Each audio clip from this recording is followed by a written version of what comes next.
there, and welcome to a brand new episode of Delivering Marketing Joy. I am your host, Kirby Hasseman, and joining me today, brand new guest, super big rock star. I'm super excited to have him join me. He is a PR expert, a press release ninja, which I was so excited to hear about, media relations networker. He's the founder and president of eReleases, the small business leader on press release distribution. Mickie Kennedy, thank you so much for joining me. Thanks for having me. Absolutely. Absolutely. So I want to kind of dive right in. I'm a big believer. I've often said we need to create our own content. We need to be our own media company. And I certainly think that's true. But one of the things, like, as I was researching you say media coverage is king. So can you talk about why that media coverage still matters? Right. So it matters because it's something that you can still do and leverage as a small business. We had an initiative last year during the pandemic, sent out a release for the Dining Bond Initiative. It was something that could help local restaurants that were all closed down. And it got over 150 articles written about it, generated millions of dollars in revenue that went to local restaurants. Everybody covered it. Washington Post, New York Times, Wall Street Journal, all the food publications and magazines and places like that. It was, an enormous outpouring of leverage that you can get with just a single press release.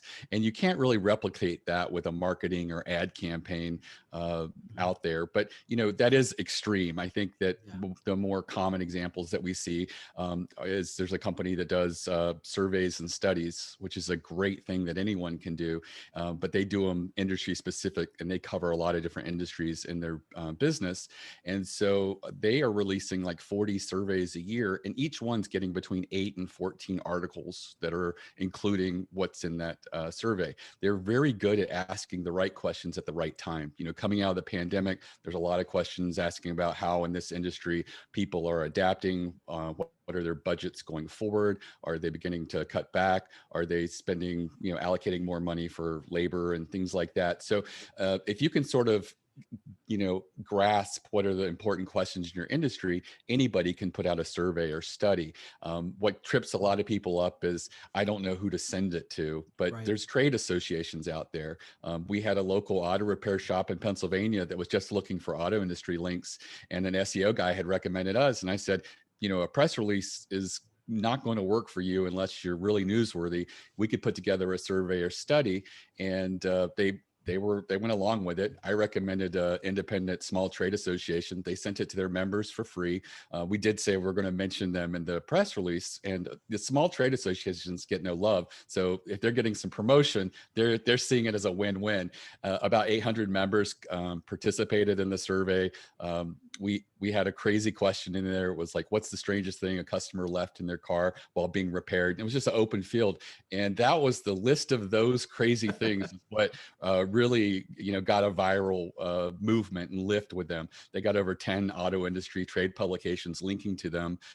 Many newspapers covered them, including their local newspaper. And within 3 months, they were ranking #1 in their area, where before they were relying on a Yellow Pages website that went away. I don't know if the Yellow Page went away, but their page went away, and they needed to get their new website to rank really quickly, and it worked really well for them and drove a lot of traffic to them.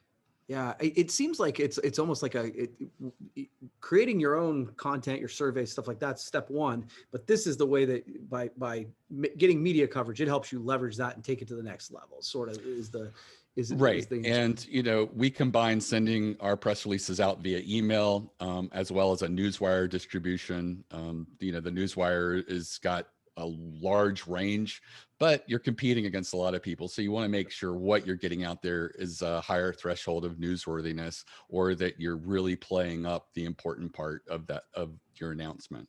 Yeah, that's fair. That's fair. So what are some mistakes that you see organizations making when it comes to creating media coverage like that? And how can they fix it?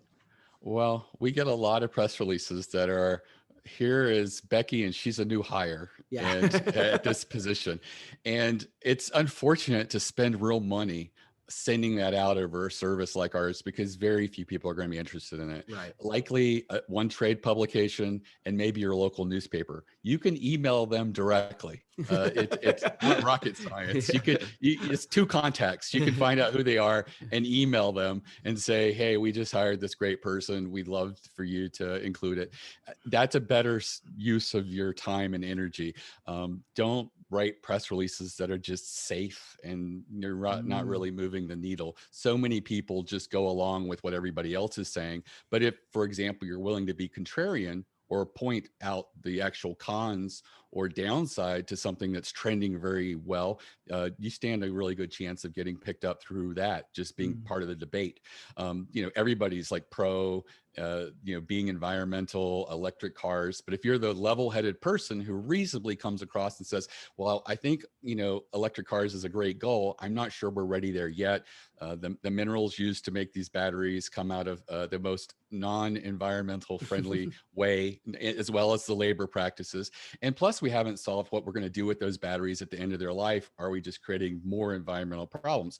And so, but that's no one's going to say this person's crazy or insane for saying that. But so few people are saying what the cons are with certain things that if you're that one person, because the media wants to be fair and objective, they're going to try to include different perspectives. So if you're the only one out there with that negative perspective, you're going to get picked up a lot of times when they talk about that subject. That's super interesting. Just being the different, being the contrarian. That makes sense. So you've been doing this for a while now, based on my research. So why do you do what you do? What's your inspiration? My inspiration is helping small businesses. When I got started, I was working for a small startup. We were very effective at getting media coverage, and I thought this is something that I could do and help other small businesses, help them leverage, newswire access, help them start doing more strategic press releases, and get some of that media coverage that's out there and available to them. The most frustrating thing about my job is that so few people commit to doing a real PR campaign of several press releases. They'll often do one press release and judge whether PR works with that one release, and rarely does that happen. Sometimes right out of the bat you can get some media coverage, but more times than not you're going to have to do 2 to 4 releases and you really try different approaches that are more newsworthy and see what works. And when it does work, we try to see if we can pivot and build on that. And sometimes we can, sometimes we can't. And if not, we just move on and try some other newsworthy topics. Yeah, that's a great point. Trying to, just try something one time. It's just like anything else. You got to really commit to it for it to have an impact. So, final question for you. What is something that you recommend people start doing today to make their life or business better? Split test as much as you can. Okay. I fell in love with split testing doing Google advertising years ago, and I started doing that in different practices of my business. We send a welcome book to new customers, but originally it was a shock and awe package with a lot of little quirky stuff in there. And a couple of people told me they thought it was unprofessional. So we sent I'd say about 50% of the new customers that were in the US, we sent them the same package we've always sent. And then the other half, we just sent them a book and a really nice letter and personal letter. And then we did that for about a year. And then we followed the lifetime value of those customers over 2 years. They were exactly right. The people who got the quirky shock and awe package tended to not buy from us a second time, but the people who got the professional book and letter, they did. So it was one of those things where I don't take stuff that you say. I don't get offended easily. I say, you may be onto something. Let's test it. And so I do that with a lot of different aspects of the business. Pages on my website that are not landing pages, but just informational pages, I might make a headline change and see how does this perform against the other page. And so there's lots of things that you can do in your business, and little incremental changes can really add up and make a huge difference. That's amazing. Well, this has been like, I really appreciate you taking the time. This has been a short burst, but it's been like a masterclass. And so I hear you have a masterclass. And so I wanted to give you a minute just to talk a little bit about that. Okay. So yeah, I set up a free masterclass for my customers trying to get them to do more strategic press releases. And I've made that available to everyone who wants it currently.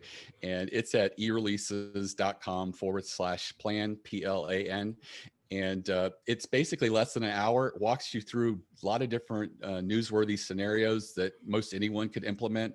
The survey and study is one that I go through and talk about. Being contrarian is another, but there's like a total of 8 different strategies right there. And anybody, regardless of how big or small their business is, can, take those principles, brainstorm what might work for them and put together a really good PR campaign and see how PR does for them. That's awesome. Well, Mickie, thank you so much for taking the time. I really appreciate it, and we'll have to do it again sometime. Okay. Yes, I look forward to it. All right. Thanks. Well, that's going to wrap up this edition of Delivering Marketing Joy. We'll see you next time.